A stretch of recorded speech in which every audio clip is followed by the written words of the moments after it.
Please ఇలా చూడు, నచ్చని అత్తకి కూతురువైనా నువ్వు నా అత్త కూతురువే. నువ్వు నన్ను మోసం చేసి పెళ్లి చేసుకున్నా నువ్వు నా వైఫ్. అది ఎవ్వరూ మార్చలేరు కదా. అంటే ఇప్పుడు నన్ను లవ్ చేస్తున్నారా లేదా? కానీ ఒక్కటి చెప్తున్నాను, తొందరలో మీరు నాతో లవ్లో పడతారు. అలాగా?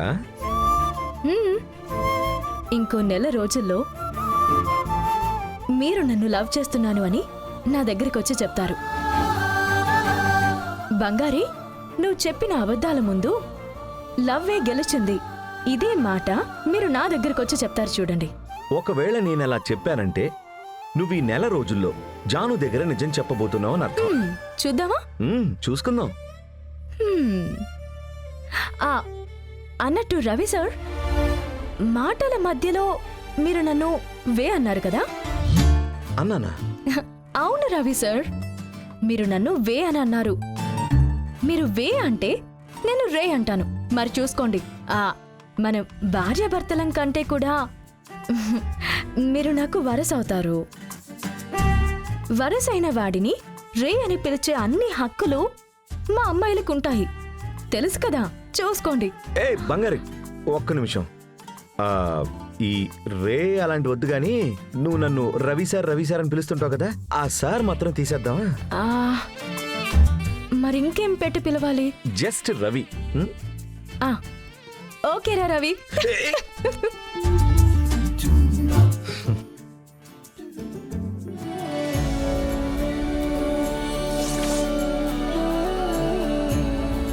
అమ్మా రా బంగారి.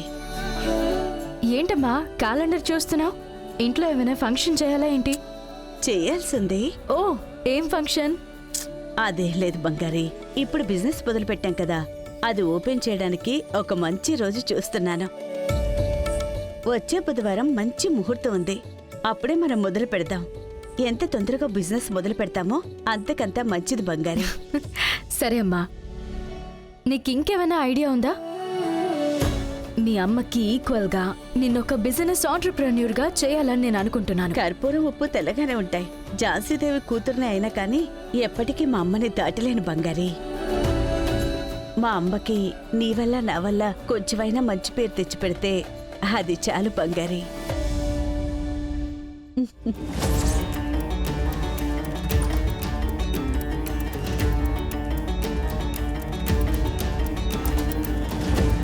ఏంటి మీనా, కోపంగా ఉన్నట్టున్నావు? మరి ఇంకెలా ఉండాలన్నయ్య? నువ్వు కోపడితే ఏమొస్తుందమ్మా? అది చేసి ఇది చేసి మొత్తానికి నీ కొడుకుని ఆ బంగారి లైన్లో పెట్టేసింది చూసావా? ఇప్పుడు నీ కొడుకు నిన్నే ఎదిరించి మాట్లాడుతున్నాడు. తన భార్య తనకి ముఖ్యం అంటున్నాడు. కానీ నాకు అర్థం కానిది ఏంటంటే, నేనే ఆ రవిని నమ్మలేకపోయానంటే చూసుకో మీనా. లేదు, ఆ బంగారుని ఏదో ఒకటి చేసి వాళ్ళిద్దరినీ కలవనీయకుండా చేయాలన్నయ్యా. ఏం చేయగలవు నువ్వు? ఇదిగో చూడమ్మా, నేను మూడో మనిషినే. ఏం చేయాలన్నా కూడా నాకంటూ కొన్ని హద్దులు ఉంటాయి. నువ్వు అత్తగారివి, నువ్వే దగ్గరుండి అన్నీ చేయించుకోవాలి. దయచేసి ఆ పని చూడు మీనా. వదిలిపెట్టనన్నయ్య, అన్నింటినీ సరిచేస్తాను. ఆ బంగారుని నా కొడుకు నుంచి దూరం చేసి చూపిస్తాను.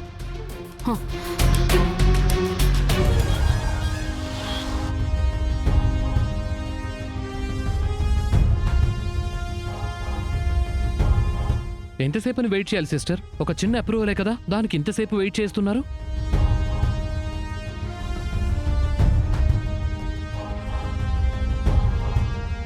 సిస్టర్ ఇలా చూడండి, వీడి పోస్టర్ ఇక్కడ ఎందుకుంది?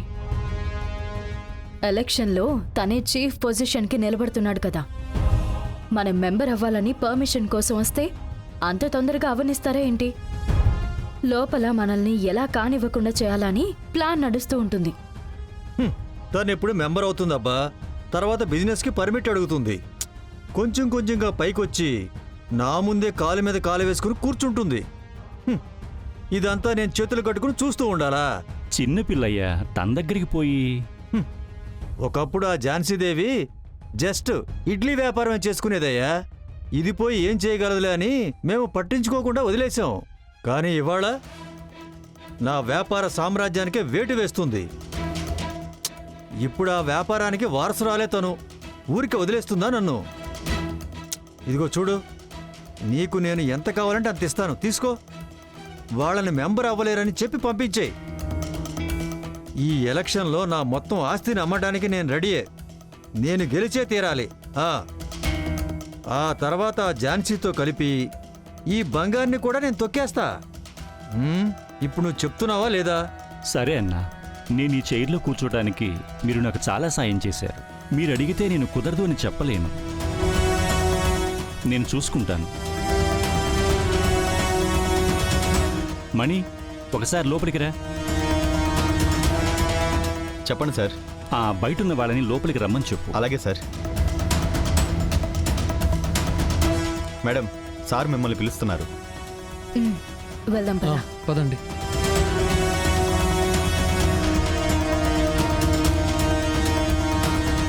నమస్కారం సార్. రండమ్మా. ఏంటి ఝాన్సీదేవి గారు ఎలా ఉన్నారు? బాగున్నారు సార్. ఇప్పటికీ మీరు మెంబర్ కాలేరమ్మా, చాలా టైం పడుతుంది. మీరు బయలుదేరండి. ఏ సార్, ఎందుకు లేట్ అవుతుంది? నా దగ్గర అన్ని పేపర్స్ ఉన్నాయి కదా. అసోసియేషన్కి కట్టడానికి డబ్బులు తెచ్చాను. మరెందుకు నేను మెంబర్ కాలేనంటున్నారు? ఇదిగో చూడండమ్మా, మా అసోసియేషన్కి కొన్ని రూల్స్ ఉన్నాయి. అది మేము దాటడానికి లేదు. చెప్తే కొంచెం అర్థం చేసుకోవాలి.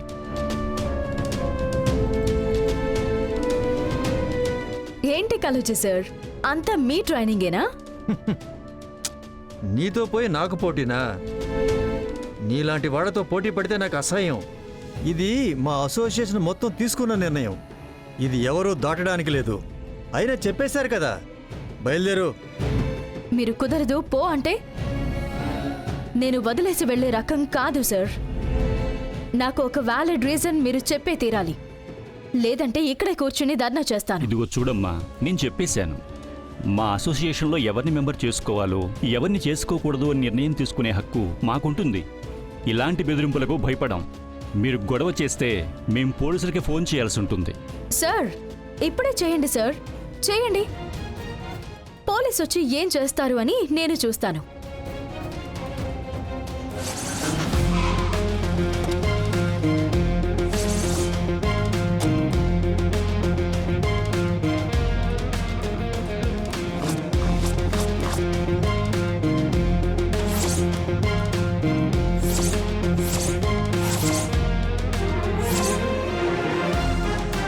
ఏంటి శేషు, జాన్సన్ వచ్చారు? నేనే సిస్టర్ రమ్మని చెప్పాను.